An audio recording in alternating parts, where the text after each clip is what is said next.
काजूवाला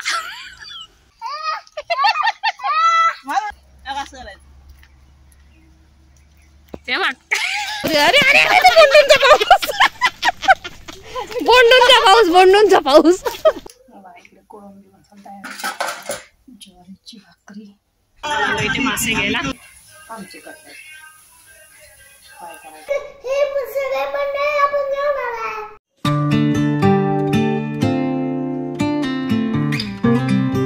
hello नमस्कार, मी दर्शना, आपल्या YouTube channel तुमचं खूप खूप स्वागत आहे। आज संडे आहे आणि संडे निमित्त आज काहीतरी वेगळा नाश्ता असणार आहे। वेगळा म्हणजे स्पेशल असा नाश्ता काहीतरी असणार आहे। तर रोज पोहे खाऊन कंटाळा येतो म्हणून मी आज त्या पोह्याचे करणार आहे कटलेट। तर चला कटलेट कसे करायचे ते आपण बघूया आणि आजचं दिवसभराचं रुटीन कसं असणार आहे ते सुद्धा आपल्याला पाहायचंय। व्हिडिओ खूप छान असणार आहे, तर व्हिडिओ शेवटपर्यंत पाहायला विसरू नका। व्हिडिओ जर आवडला तर व्हिडिओला लाईक करा, शेअर करा। माझ्या या यूट्यूब फॅमिलीत सहभागी तुम्हाला व्हायचं असेल तर खाली जे लाल कलरचं बटन आहे ते बटन दाबून सबस्क्राईब करायला विसरू नका। चला पोह्याचं कटलेट कसं करायचं ते आपण बघूया। चहा ठेवते, एका साईडला मी कुकरला 2 बटाटे लावून कुकर मी थंड करायला ठेवलेला आहे। आता पोहे धुवून ते 10 मिनिटं पाण्यात भिजत घालते आणि पोहे भिजेपर्यंत बटाटे सोलून घेते। पोहे 10 मिनिटं भिजलेले आहेत। आता पोह्यातलं सगळं पाणी काढून घेते आणि पोहे छान असे हाताने मऊ करून घेते आणि मग त्याच्यामध्ये हे सोललेले बटाटे सुद्धा स्मॅश करून टाकून ते दोन्ही छान असं एकजीव करून घेते आणि मग त्याच्यामध्ये टाकते मसाले। 1 चमचा चाट मसाला, 1 चमचा गरम मसाला, 1 चमचा धना पावडर आणि चवीनुसार मीठ। शेंगदाण्याची भरड करून घेतलेली ते ह्याच्यामध्ये घालून घेते आणि परत एकदा हे सगळं एकजीव करून घेते। आता ह्याच्यामध्ये टाकते मी वाटलेली हिरवी मिरची आणि कोथिंबीर आणि परत सगळं हे एकजीव करून ह्याच्या आता अगोदर शर्विलला पॅटीस करते आणि त्याच्यानंतर मग आम्हाला पॅटीस करून घेते। शर्विलच्या पॅटीसमध्ये मिरची टाकलेली नाही त्याच्यामुळे ते वेगळंच काढलेलं होतं। त्याचे आता हे 2 पॅटीस मी फ्राय करायला ठेवते। पॅटीस करताना छान असं तो हातात गोळा करायचा आणि तळ हातावरती ते फिरवून व्यवस्थित आपण गोळा थापतो असं करून घ्यायचा, म्हणजे जेणेकरून ते छान असं होतं। शर्विलचे कटलेट तयार झाले आणि हे आमचे कटलेट फ्राय करायचे। इकडे काही अजून फ्राय करायचे नाही, आम्ही मासे घेऊन येतो। तो आंघोळ केलेली नाहीये, तुला कधीपासून सांगते की नाही आंघोळ कर म्हणून। आंघोळ कर, काय आंघोळ केलेली नाही।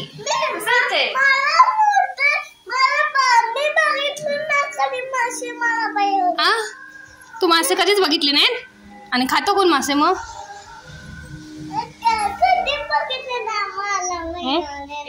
इथे मासे घ्यायला शर्विनने गडबडीने आंघोळ करून तो सुद्धा आलेला आहे आमच्याबरोबर।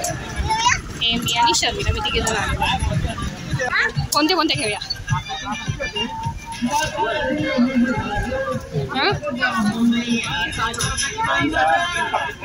घेऊया। इकडे सुद्धा मासेवाले बसलेले आहेत, या साईडला सुद्धा मासेवाले बसले आहेत। तिकडे माशाचा टेम्पो, कोळंबी नाही म्हणून इकडे आलेले आमच्या मासेवाले। कोळंबी आणि बांगडे हे आणलेले आहेत। कोळंबीचं मी मसाला कोळंबी करणार आहे। मसाला कोळंबी कशी करायची ह्याची रेसिपी आपल्या चॅनलवरती आहे, त्याची लिंक मी वरती आय बटनला देईल, तिथे जाऊन तुम्ही नक्की चेक करू शकता। इकडे कोळंबी मसाला तयार, ज्वारीची भाकरी, मासे फ्राय करून शर्विलपुरते 2 मासे फ्राय केलेले आहेत। यांची ज्वारीची भाकरी केली, तांदळाच्या भाकरी केलेल्या आहेत 2 आणि खाली चपात्या केलेल्या आहेत। जेवणाचे वेगवेगळे प्रकार तयार झालेले आहेत। जेवणाचा असा प्रत्येकाचा वेगवेगळा मेनू तयार झालेला आहे। चला आता आम्ही जेवतो, तुम्ही सुद्धा जेवायला या। आपण आलो आहे दारूमध्ये, माझ्या मैत्रिणीची काजूची बाग आहे, तर त्या काजूच्या बागेमध्ये आलेलं आहे। 20-22 दिवस झालं मैत्रिणीची माझी भेट पण नव्हती, दीदी पण आलेली, ती उद्या जाणार म्हणून आम्ही आलेलो होतो तिला भेटायला आल्यानंतर म्हटलं चला बागेतून फेरफटका तरी मारूया, तर आलेलं आहे काजूच्या बागेमध्ये। शर्विलचा कोंडू, दीदीचा धोंडू सानूचा पांडू.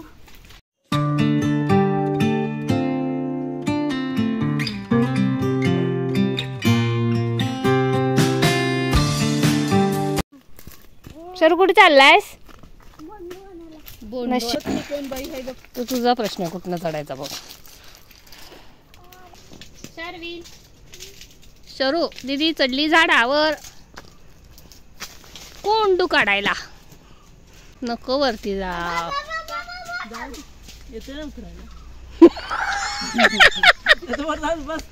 मी आता उतरू काकींना पाठवते. काकीला इथे चढायला काकी मी चढायचं तर वतन करून चढते आपण उतरताना काकी तुझे हात हे होत्या. काढू काय? हा काढ की वरचे. बॉलर आणि कॅचर. धीरे धीरे धीरे धीरे से बोंडू के पास पडले तो कॅच पकडा. कोण पडले तो बोंडू की तू? बोंडूला पकडते तसं मला पण. अरे अरे अरे बोंडूंचा पाऊस. बोंडूंचा पाऊस बोंडूंचा पाऊस. संपले बाई. उत्तर खाली. तो तुझा प्रश्न आहे. तू वाजव शरू. उत्तर की बाई. आमची बाई पडू दे का?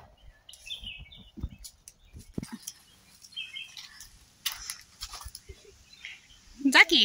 हा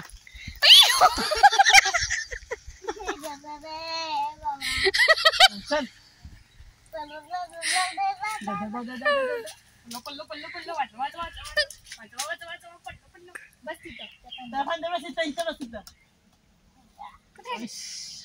मला पण पाहिजे बाबा. माझ्या हातात फोन आहे. वाचला का? हा ये ये.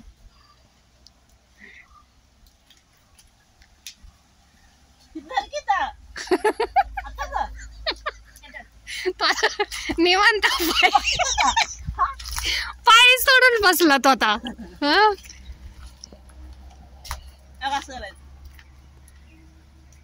ते बघ काकी कशा झोका घेतात बघ. या ग दीदी इथं धरून कसं येतो.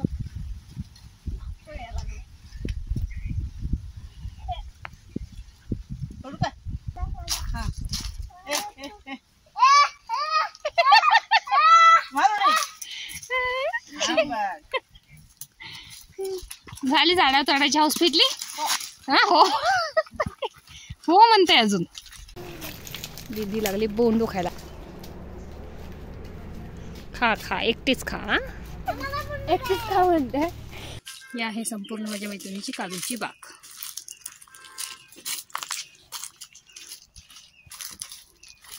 काजू काढून झाले. आता इकडे पेरू खायचे चालू आहे. इकडे आहे हे आवळ्याचं झाड.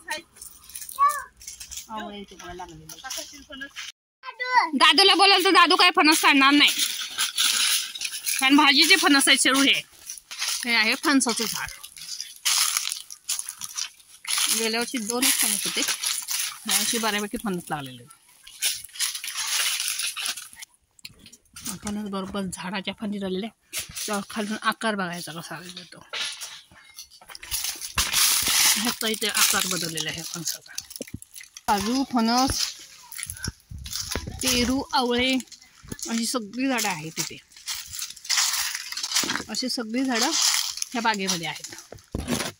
आंबा जांभूळ जांभूळ आत्ता कुठे धरलेले आहे.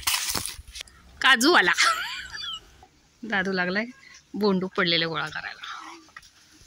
काजूवाला ओरडायचं. काजूवाला ओले काजू सुके काजू. हे इकडे ठेवलेले सुके काजू. असे संध्याकाळचे पडलेले काजू किंवा जे वरती बोंडू वगैरे असतील ते गोळा करून आणतात. नंतर हे बोंडू आहेत ते काढून फेकून देतात आणि त्याचे काजू आहेत ते वेगळे करून इकडे असे हे उन्हात सुकवतात. इकडे आहेत नारळाची झाडं. हे वीज पडून नारळाचं झाड जळालेलं आहे. आणि तिकडे सर आणि दादू लागलेले बोंडू गोळा करायला.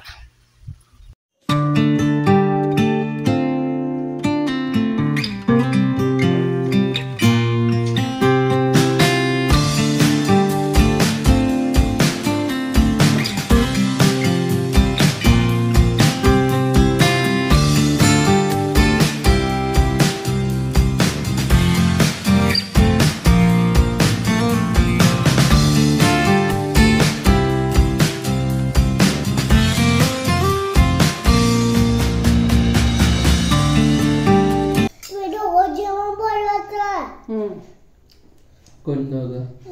दादू आणि मग दीदी आणि मी वाट बघणार कधी जेवण होतं ते. का बघा आवाज जेवण लागलाय ना.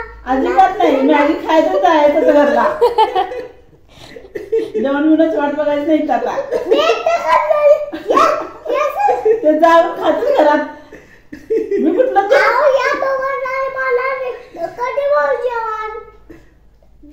आता अजिबात मी जेवण म्हणत नाही. आताच चाललेला आहे विषय. आता आहे बघ, काकी आता गावावरून आलेले आहेत, त्या दमलेत आता काजू वगैरे गोळा करून. आता त्या जाऊन झोपणार आहेत. आता त्या जेवणार नाही. दादू जेवणार नाहीये, काका जेवणार नाही, काकी जेवणार. ते आता जाऊन सगळे झोपणार आहेत. अजून काका आलेत का बागेत ना? काका बागेत आलेत का? नाहीत आलेले. आता अंदाज झालाय बाहेर. आता काका आले की झोपणार आहेत आता सगळे. जेवण करणार नाही.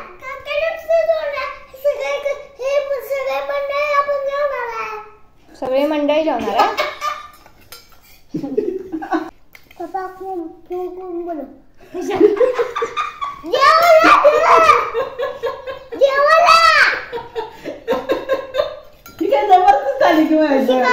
चला आता आम्ही निघालोय घरी. आकाशात अर्धचंद्र किती सुंदर दिसतोय बघा. Okay bye, good night, see you.